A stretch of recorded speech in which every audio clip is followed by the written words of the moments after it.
Assalamualaikum warahmatullahi wabarakatuh. Perkenalkan, nama saya Pradana Andra Ramadan, NIM 18 10 65 10 47. Baik, kali ini kita akan membahas tentang threat atau ancaman yang sewaktu-waktu akan mengancam informasi teknologi yang akan kita bangun. Kemarin sudah jelaskan bahwasanya ancaman itu ada 4 asetnya.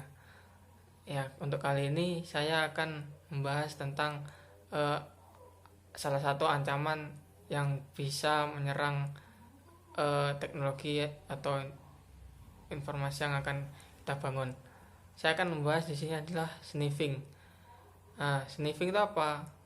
Proses monitoring atau capturing sebuah paket yang melewati jaringan tertentu dengan menggunakan alat sniffing. Sniffing adalah bentuk penyadapan kabel telepon dan untuk mengetahui percakapan.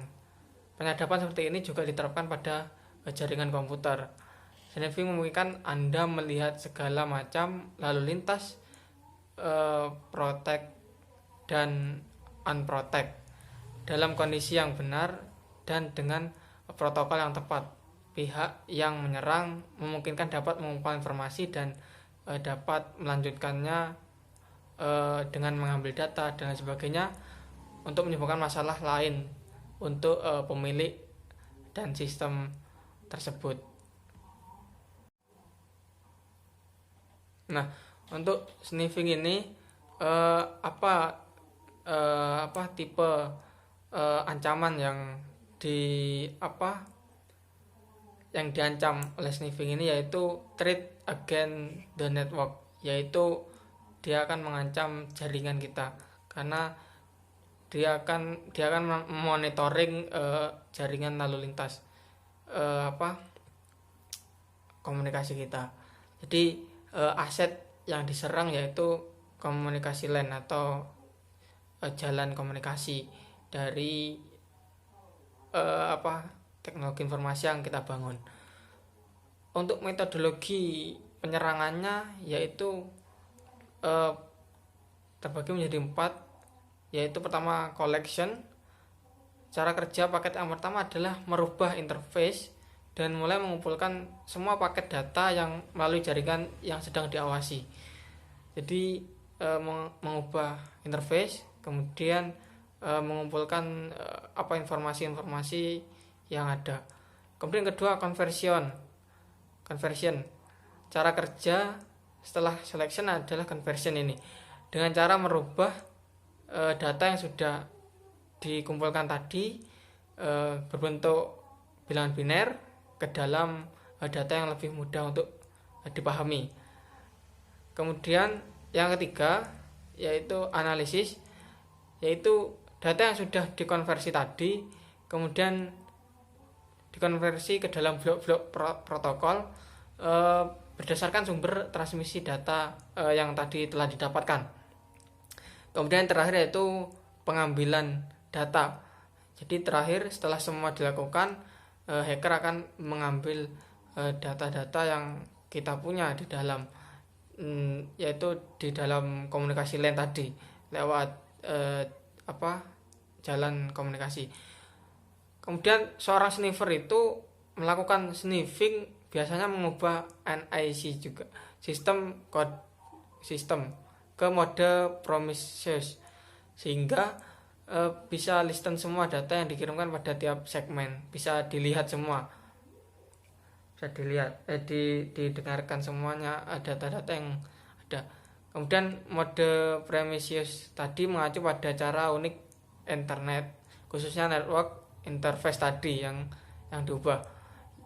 Kemudian memungkinkan NIC atau network interface card menerima semua lalu lintas dari jaringan meskipun tidak ditujukan ke NIC, network interface card tadi. Secara default NIC mengabaikan semua lalu lintas yang tidak ditujukan kepadanya. Yang dilakukan dengan membandingkan alamat tujuan dari paket Ethernet dengan alamat perangkat keras. Ya, meskipun sangat masuk akal untuk network non-promise, menyulitkan pengguna network software network monitor dan analisis untuk mendiagnosis masalah konektivitas atau perhitungan lalu lintas.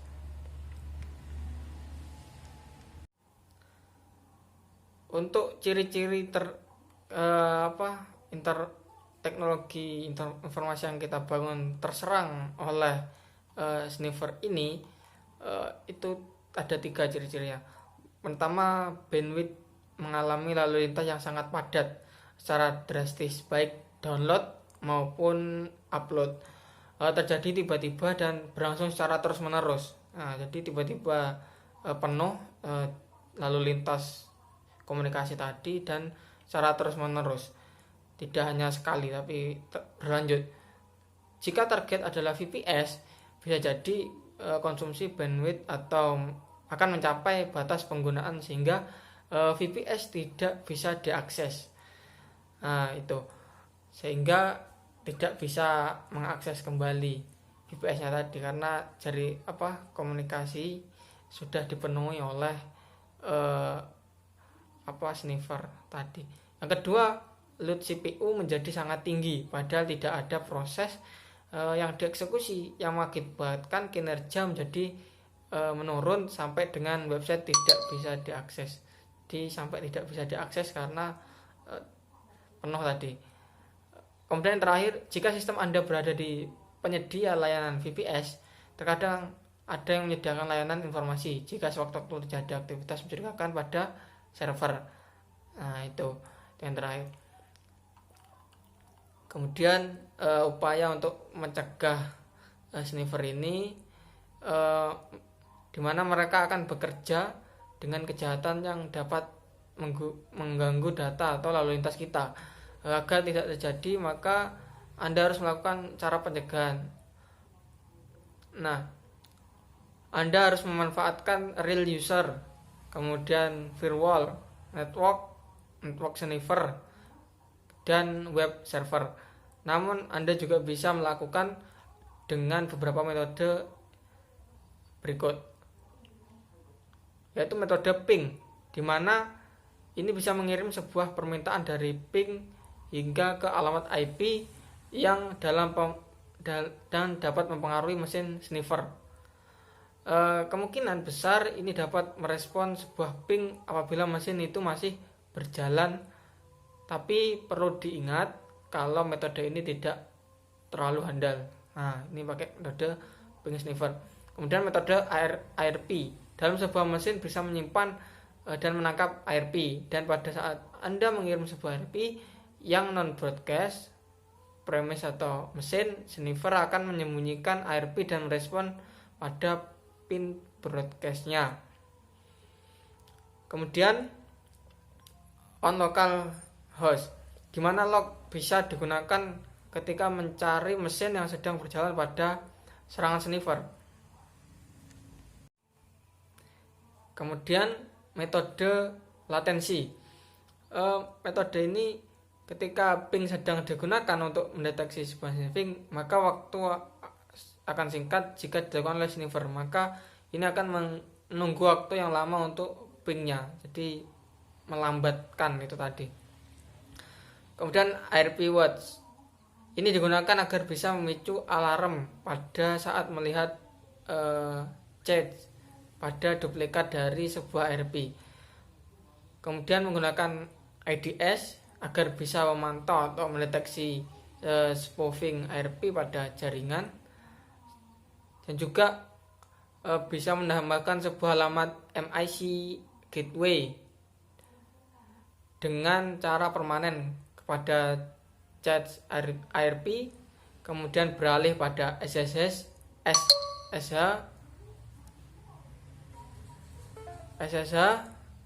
menggunakan HTTPS dan lain sebagainya. Mungkin itu saja yang bisa kami sampaikan untuk menjelaskan tentang sniffer ini, sniping attack. Terima kasih. Bila bisa bilhaq, astagfirullahaladzim. Wassalamualaikum warahmatullahi wabarakatuh.